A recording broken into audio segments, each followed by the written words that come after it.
Hey y'all, this is AL Thick Madame, and this is the recap review for Love and Marriage Huntsville. I'm sorry for the delay. Y'all know what's been going on. Chadwick Boseman passed away, y'all. I was so ready to get on here and put up stuff before I even put this up, but y'all, I was in a funk. Still am, but I kind of pushed myself to go on ahead and get up so that I can do this because I really just would have been like, let me go to work, drag through work, let me go home. Like I literally, when I would come home and just sit and just stew and just be like, I really have been just sitting here like, this don't make no sense. There are so many unworthy people walking around here, and y'all already know 45 is on the top, at the top of the list.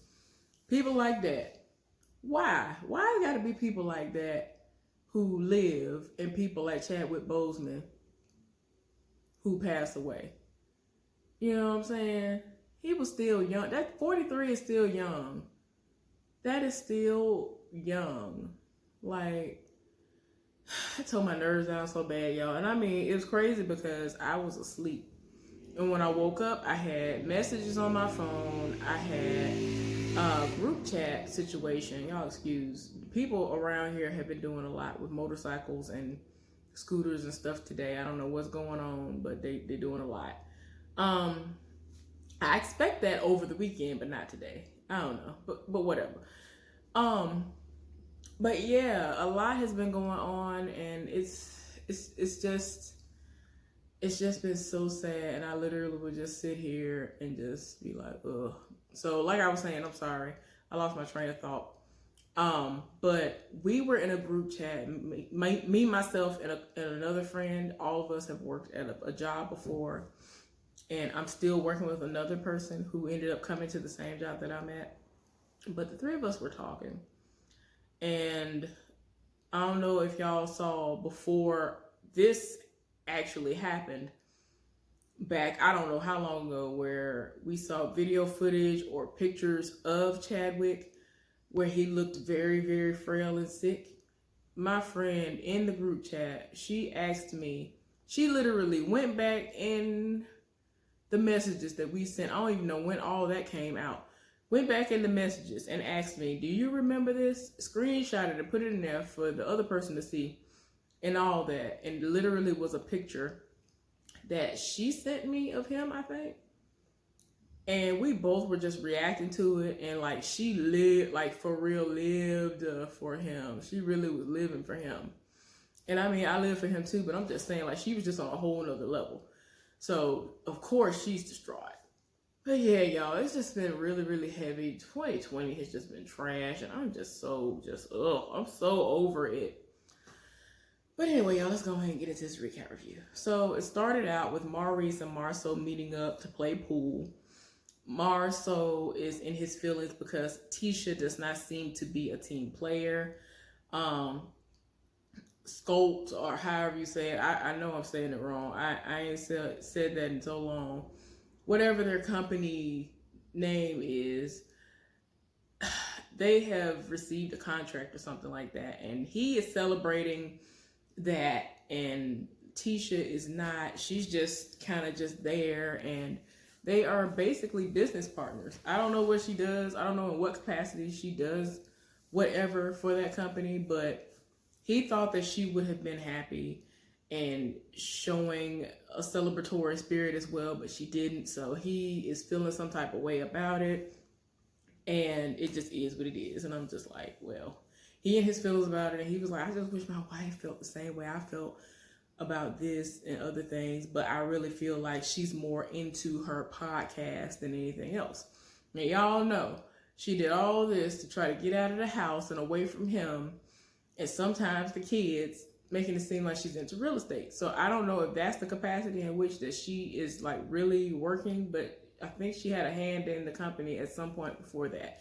Y'all, anyway, he and his feels about that, and the only thing that I can say that Marceau said that I agreed with when this part came on is when he was talking to his brother about Kimmy and her job situation, because of course they want her to work for the company. his company. It's called y'all, I don't want to say it wrong. It's called something One. But anyway, not Capital One. It's called Credit One, I think. Wanted her to come over there, and we'll get to that in a few minutes, because that's gonna come up. But anyway, he was just trying to tell him, look, do not approach Kimmy the way that you did the last time. That did not go well. What you need to do is not be pushy, because the things that you're saying to her is going to come off pushy, even though you mean well, even though you're trying to encourage her to do better or whatever. And that's just not the way to go about it. So be careful when you're doing that. Anyway, Tisha ended up going on this radio show to talk to that radio host that we always see on the show. And she was basically promoting her podcast, which she was going to do a live event for. And she was just telling the people what it's going to be about. And, you know, the whole time I was rolling my eyes. So it's going to continue, and y'all will see why. So anyway, Martell is at the house taking care of all 4 of their children. Melody comes home. The kids are happy to see her. He is happy to see her. The kids are hungry. She didn't bring anything home to eat. He has not made anything. The only person who is really being fed in this moment is the baby. And he's questioning her, and he was like, well, I thought you would have brought some home. So she was like, no, you could have made something, or you could have made some shake. And something that I kept seeing trending that he said before I even saw the show, it didn't spoil me when it, you know, when I realized that he was the one who said it, because it sounds like something he would say. But anyway, he said something about, I ain't cooking nothing when I got a wife. So, you know, that went viral in a sense, and I'm just like, Lord, he always saying something crazy. They got into it because she is out here really trying to make a name for herself. They got into it because he's like, well, don't try to make it seem like I ain't out here doing nothing because I'm doing the most. And she was like, as she's been saying this whole time, you need to step up a little bit more. I do appreciate what you are doing and what you are bringing to the table, but you do need to step up a lot more, a little bit more. And just recognize what I'm doing, because I'm bringing things to the table too. Don't just make it seem like you're the only one doing something that's contributing to this household in the betterment of our situation. So that's what they had going on. Kimmy met up with her sister-in-law, the one who is literally Marceau too. Marceau and Maurice's sister. And she was kind of trying to bait her a little bit into working for their company, which, what did I say it was? It's Credit One, because I always want to say Capital One, and I'm like, that's not it. But anyway, you know, she was like, you know, I love what I do, and I know that y'all are passionate about what y'all do. So essentially, she was basically shooting it down and was just being nice about it at the same time. But she was like, y'all do what y'all do. You know, I love what I do. But even when I do leave, that's not something that I see myself doing. So I was like, I'm glad she did at least say that.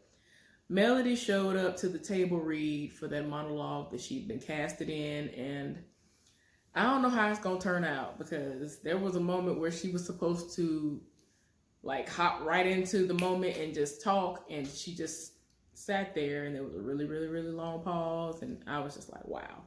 Anyway, Tisha is at the event, and she's waiting on Marceau to get there. She done called him. She's like, okay, how far are you?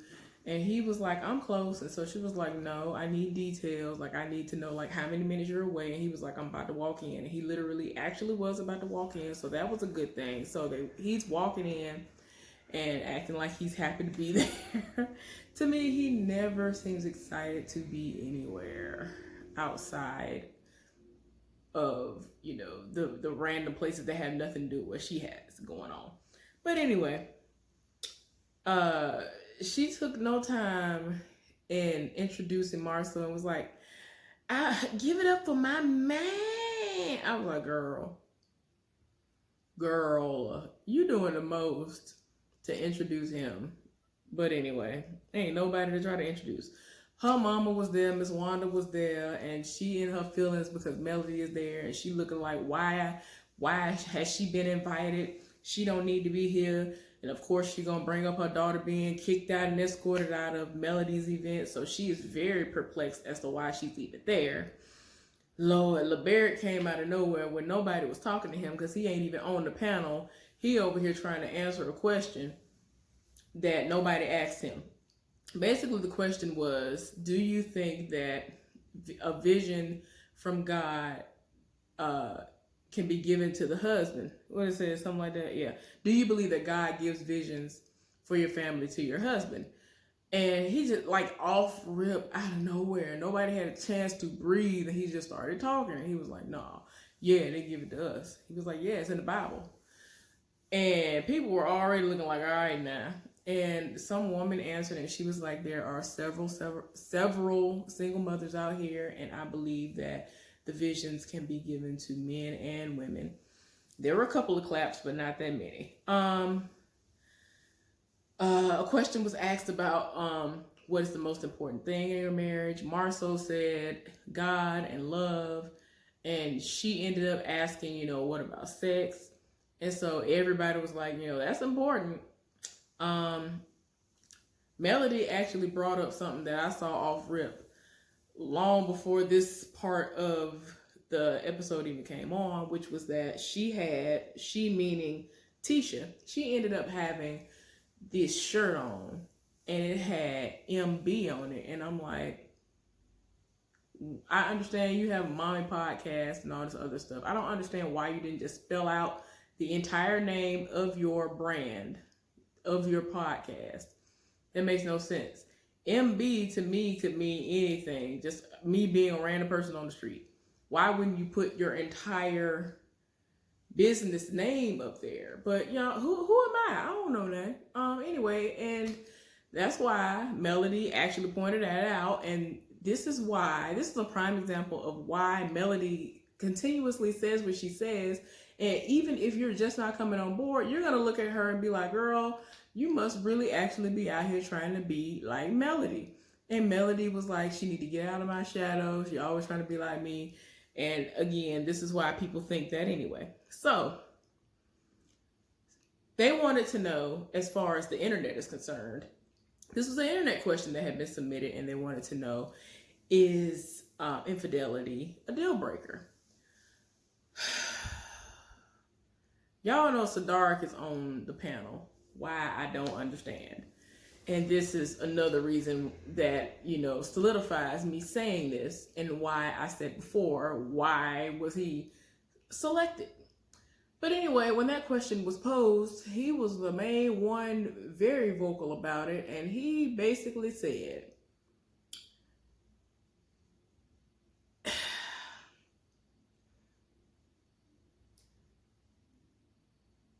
he don't want to be at home in his city and have to hear about being cheated on and, having to go to work and go to church and then have to hear about it, because basically everybody around there know their business. Now, if we go to Puerto Rico or somewhere like that, then do what you do, by all means. I was just like, so we saying cheat as long as it's somewhere where everybody don't know us and they can get around the city and or state, and then people will be in your business. Like, bruh, I'm tired. Like, this is why I cannot take him seriously. But anyway, y'all, I was just like, stop, just stop. You got to be out of the country. Let's just be out of the country if we're gonna cheat. Now, if you're gonna be at the house, don't do that. Don't do this in our city. Stop. Anyway, I'm just tired. Marceau was like, look, if this is going on, this is something that I do not want to know.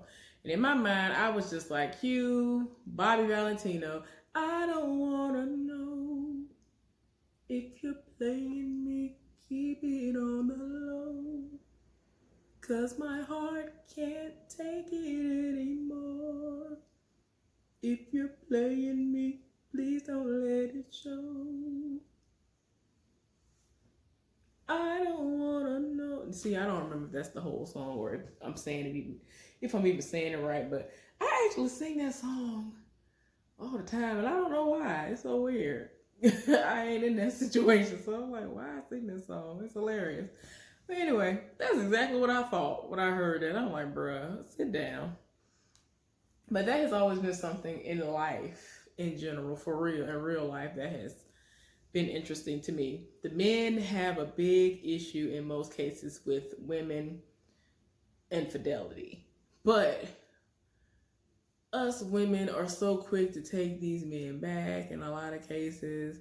But men, they are done with you. They see red. They are thinking the worst of the worst if you even say hello to somebody. Oh my gosh, the double standards. I just cannot.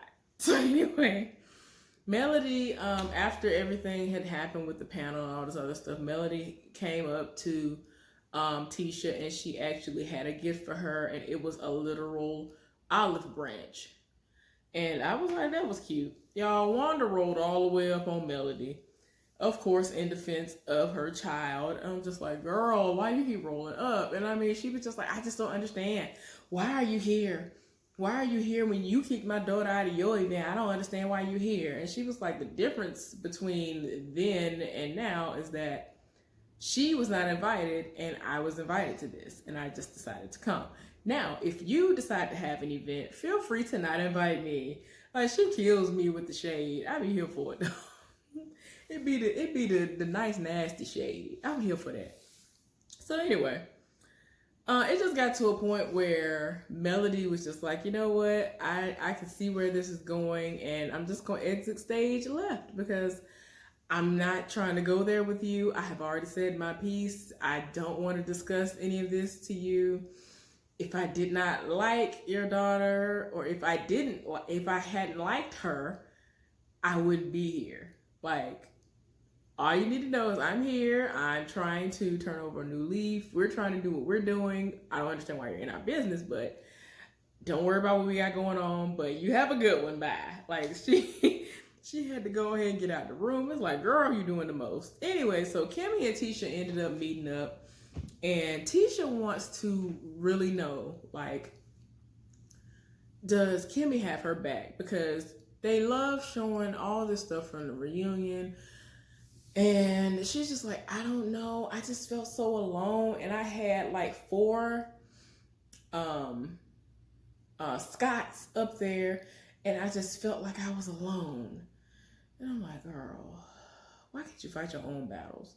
You love trying to make it seem like you are just everything and you can speak up for yourself, but you really can't. This is proving that you can't, because you feel as though you need somebody to back you, even if you're wrong, even if what you believe is wrong. And it's just like, girl, it just got to the point where Kimmy was like, look, I'm not there for 90-something% of the conversations that y'all have.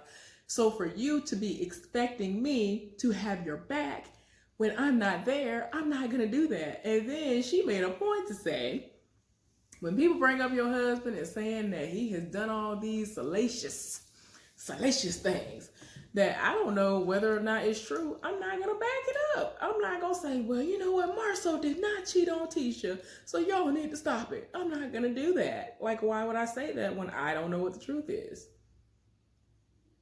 Y'all, I'm just so tired. Like, she was just like, I just don't understand. Either you're with me or you're not. And she was just like, I'm just tired of being alone. It's like you're with me, but it's like I'm alone. And I was just like, girl, stop. Anyway, Kimmy tried to get Tisha to take responsibility for damaging information that she puts out there.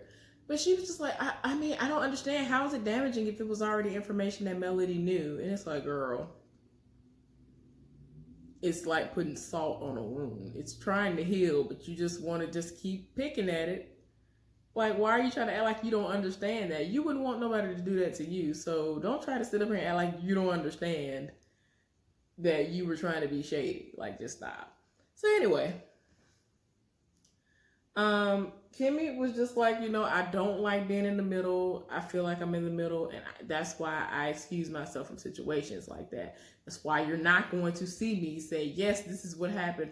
No, this is what happened. When it comes to you thinking I'm going to back you up no matter what, and that ain't what it's going to be. But yeah, she's just like, I ain't here for it. I'm not there and I'm not doing it. Anyway, y'all, thank you for tuning in to this recap review. I really do appreciate it. It took a lot for me to even get up here and do this. This episode was pretty boring.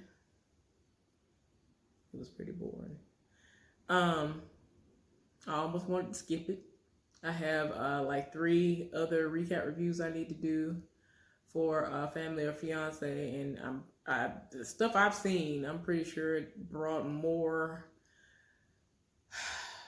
fire and a whole lot less boredom. So anyway, I hope y'all are having a wonderful weekend. Y'all be safe out there, and I will see y'all next time. Bye.